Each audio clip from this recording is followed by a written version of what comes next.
Hello and welcome to another installment of Political Election 2020.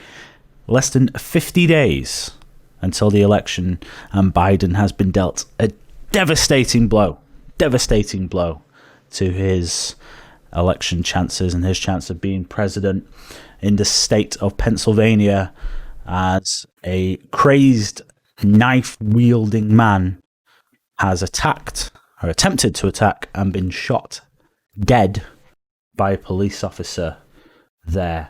I'm joined by co-host, co-creator Connor Allen, as always. Hello, everybody. And you may be wondering, you may be thinking to yourself, well, how is this a big blow for Biden? Well, we're going to explain. But first off, Connor, what is your initial feelings about this incident? Well, it's a very clear-cut case of systemic racism. If only a social worker had been there, Ian, when you've got, and you can clearly see on the screen right now, the calm young man just casually walking in the street before being gunned down brutally. And I know it's crazy, isn't it? And, it just proves Trump's point, left, right, and centre. The left have gone crazy. The fact that there are protests over this baffles my mind. And we're going to get into that later on. Yeah, it's absolutely insane. And here's the thing. And I think this proves sort of 2 points, really, either way. The first point is there's a hell of a lot of crazy people out there on the left who consider this protest worthy. The second thing is there would have been people who were protesting before the body cam footage even came out, showing this. And that just shows a separate issue, which is we're just so quick, aren't we? So quick to jump on bandwagons before all of the facts have actually established themselves. And all this does is create.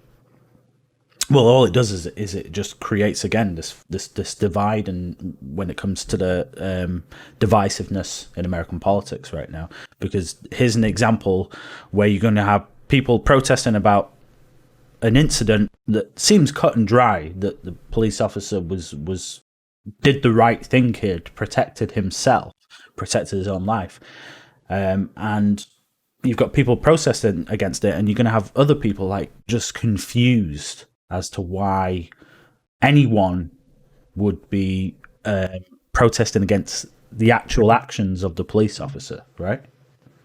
Well, it is. If I can sum it up, it's basically a war on police, because they're just looking for any excuse, any provocation, as they see it, to riot and protest and demand that this officer is fired, or this officer is arrested, or whatever. They've divided society into two camps. They've divided it into what they would call the people, or their people, the rioters, and the forces of law and order, or the forces of the state, the forces of the country they hate, basically. And basically, there's a target there, they'll take it. It's really unfortunate. It's really sad to see. And it's just reflective of a divided society. Yeah, definitely. And it's the BLM movement, maybe not even necessarily the BLM movement, but just those on the left of a whole are so desperate for anything to kind of go with the narrative that they've tried to create of systemic racism, that these kind of blunders, where once the actual facts come out, are going to show how ridiculous it is that they would protest about things like this. These are going to harm their campaign. It's already started to harm their campaign, because people have viewed the protests, or they began to view the protests in polls now as they consider them to be more violent than peaceful, regardless of what these partisan studies show. Oh, they're 93% peaceful, or whatever it is, right? I can't remember the number. I think it was 98% peaceful. And it's like they're expecting people to look at how they're right. Well, I've just been witnessing Portland on fire for 3 months. Mostly peaceful. But this article from the CNN shows that it's 98% peaceful. Oh, well, those mustn't have been fires. Those must have been, happy warmth generators. So, It's crazy, and it just goes back to that polarization. It goes back to that division in society, because what you have is one faction of people, and it's a very small faction of people. It's a very hardcore cabal of leftists who justify these mindless acts of violence, and they hold them up as heroes, and they seek to tie them together, because I could actually understand why people are protesting for BLM, right? I think it's more or less a just movement, okay? But a peaceful protest and a violent protest, completely two completely different things. And this hardcore leftist cabal just wants to subvert those peaceful, good protests and turn it into something else. They want to turn it into a movement for radical social change, radical wealth distribution, nothing that would ever get through the polls. oh yeah, absolutely. People realize this. Sure, it almost it's similar, isn't it? To and I don't want to start referencing everything back to Hitler. I mean, this is less of a Hitler reference, but just this is the first example that pops into my head. But with things like the burning of the Reichstag building, right? You take something that isn't necessarily that doesn't necessarily have a lot of public opinion, and then you take a very emotive event that brings that really kind of gets people in a kind of like emotive state where they're more willing to go along with something because of the severity of the situation, and then they use that as a way to change public opinion towards something that they wouldn't normally be willing to accept. And I think it's socialization. It's just they're hammering the same message over and over again. And that's why they're so desperate to see systemic racism wherever they look. If your mail doesn't get collected, if your letter doesn't get posted on time, that's systemic racism.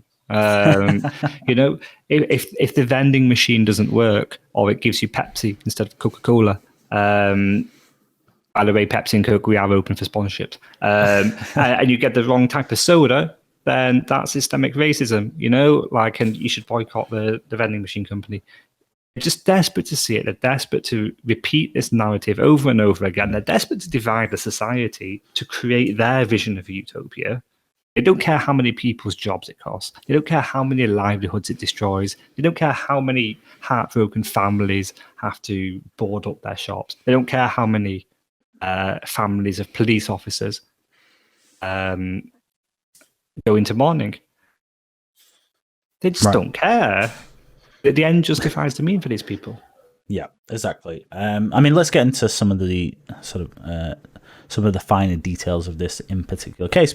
This case in particular, because there are some interesting there's some interesting context to this that I think really turns this from just, oh well, here's a shooting where a police officer has acted in the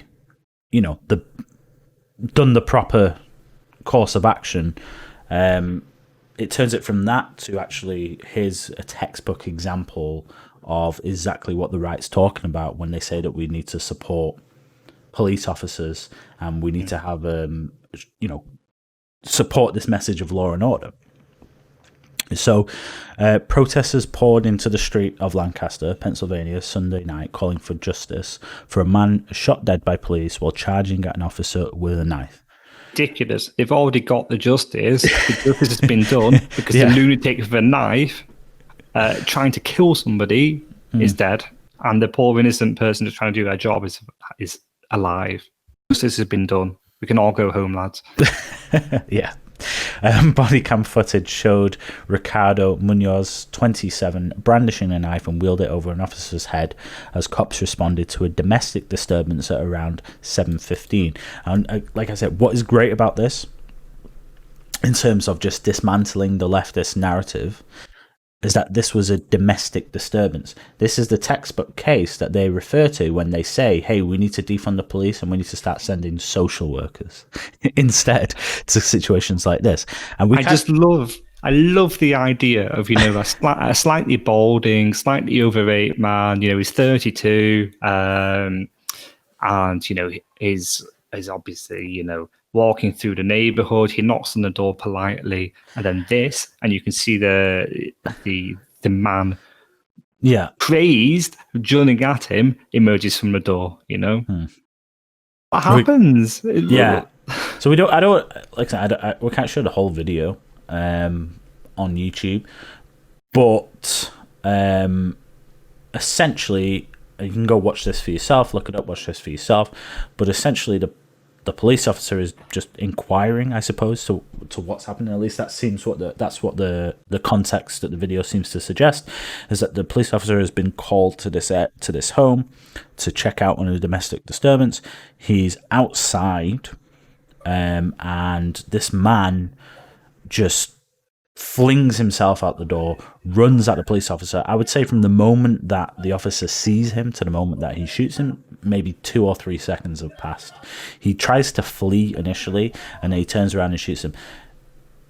This is a trained officer who obviously knows how to use a firearm to defend himself.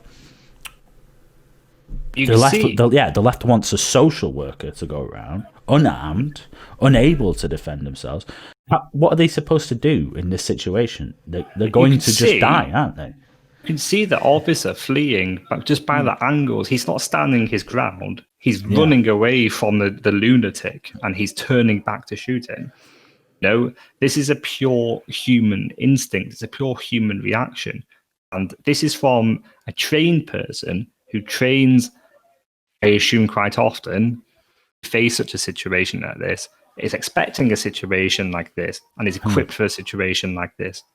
If you send a psychology student to go and tackle this man, guess what?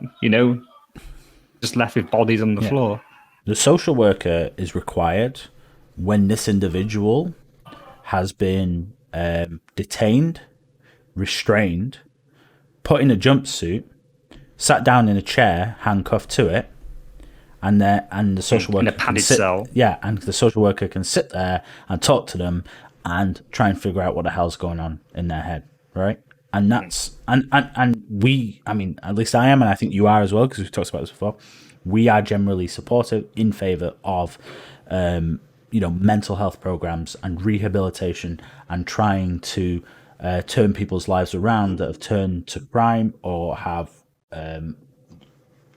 whatever the situation, whatever the context, if they've been dealt a bad hand in life, whatever it is, we understand that, people are capable of changing, and a civilized society should aim to rehabilitate its criminals and put them down a good path. Right? It comes after they've been arrested, and it comes after they've been removed from society. It's not the first port of call. You can't change somebody's life whilst they're committing a crime. Yeah. The first port of call is public safety. This man is a threat to public safety. If the police officer wasn't there, if they'd not been called out, what if the neighbour who had heard the shouting and the screaming, I assume that's what happened since there was a call out for a public domestic disturbance, what if they had heard that and knocked on the door and this man comes, screaming, flying out with a knife? They would be dead. And here's the thing. That isn't hyperbole. That is probably the likely outcome, because this guy that has been shot, that was killed, Ricardo, has already been charged with the stabbing of 4 people. He was out on bail awaiting trial after stabbing 4 people. It is certainly not a stretch of the imagination to assume that he would have done that again, whoever had been at that door. And we should be thankful that it was someone who knew how to deal with the threat, because if it was an ordinary bystander, we'd be talking now about massacre. Man stabbed in Pennsylvania. Yeah, innocent bystander stabbed in Pennsylvania. Absolutely. And you know what gets me?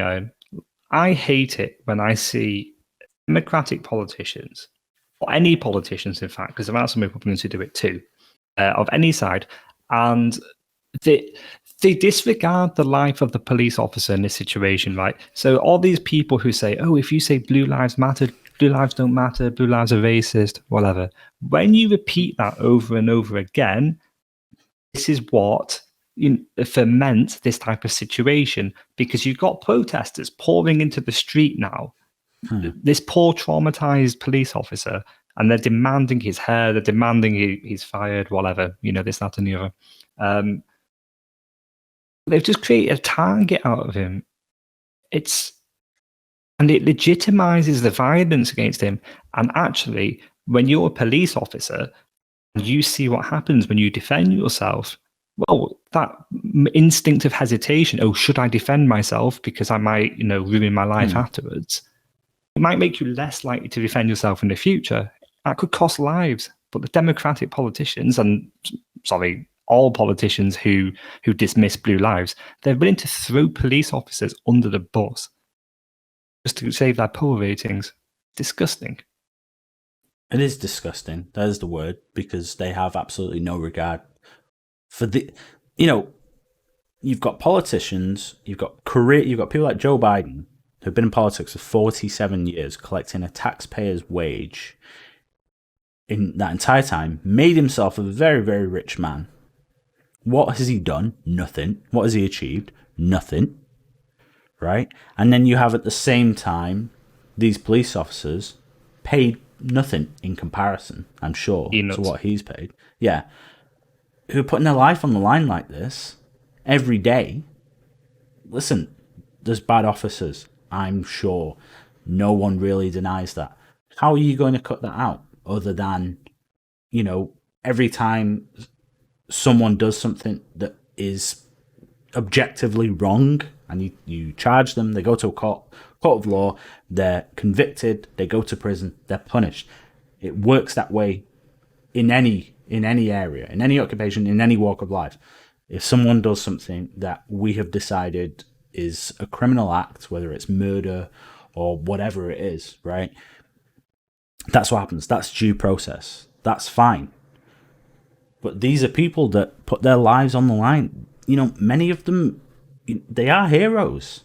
They are. They do a lot in their communities. Good cops do a lot in their communities. They protect local people. They uphold the rule of law, and they're putting their lives on the line as they're doing it as well. And they're really not paid an awful lot for it either. So, like you say, of all the people that you can throw under the bus, it's these people. And we just, 9/11 was 3 days ago at this point. And just what a different message it was then, right? Because I remember at the time, I remember when it happened, and anyone that works in these public services, firefighters, policemen, paramedics, they were all hailed as heroes. And we Rightfully so. Yeah, and we said, wow, what a tremendous job these people are doing, and just how things have changed now. We said we weren't going to forget. Well, we have. This is why I absolutely agree. They have forgotten the heroes. They have forgotten the police officers. And this is why, as I said at the start of this video, it's nothing more than a war on police waged by these far-left radicals, because they won't stop until the police are bent subservient to their will. Whether that be because they're so defunded they no longer exist as an organisation anymore, or because they're so scared of being accused of racism and being cancelled or whatever, or being hung out to dry in public. They feel they can no longer do their job. Far left has declared war on the police. If they like it or not, you've probably got to choose a side. That's exactly what's happened, and here we have a textbook case of a good police officer doing a good job, and people are protesting about it still. And not only that, they're protesting about in Pennsylvania. The election's coming up, less than 50 days to go. This is a huge blow for Biden, because you're going to have ordinary people. They're not on the far right. They're not on the far left. They're just centre-minded politically. They just normal people. They don't care about the politics. They just want a good life, right? Yeah, they don't religiously watch CNN. They don't religiously watch Fox News. They hear about stories here and there, and they try and make the decision that they think is in their best interest. And they're going to see this. They're going to see, oh, a man was shot by the police. people are protesting, rioting about it. They're going to see what happened, and they're going to be like, well, is that the kind of future that I want? A president that has enabled not only these kind of riots by refusing to condemn it, all the violence that's happened. The police in Lancaster have said that they were hurling bricks, smashing windows, vandalizing police cars. This is what's happening in these communities over this. This is a big, this is a game changer in Pennsylvania as far as I'm concerned. I think a lot of people who have been maybe a little bit disconnected from what's going on, they've gone, oh, well, that's all happening on the West Coast, that's Portland, Seattle, those guys are a bit mental anyway, but, over here, it's fine, we're going to get Biden. I think we should vote for Biden, Trump's this, Trump's that. They've swallowed the message, they're going to look at this and they go, well, yeah, I kind of see what Trump's saying now when he says that these guys are nut jobs, because this is mental. There's lots of people who are, it's not in my backyard, so yeah, cool, Black Lives Matter, man, defund the police. But actually, when it gets to your community and when it's like your shops that have been smashed up and it's your business being targeted, that's when people start to change their minds. And every time a riot happens, this is all we've heard for the last few weeks. Every time a riot happens, every time you've got these far left thugs smashing up the city, that city turns to Trump. Because they have a choice between people supporting the violence and the people opposing the violence. Well, on that note, I think we should close off the video, and I will just add this. I really think the Democrats are in for a rude awakening come election day. They're in for a big surprise because they're going to take these people for granted again. They're going to assume they're just going to vote Democrat.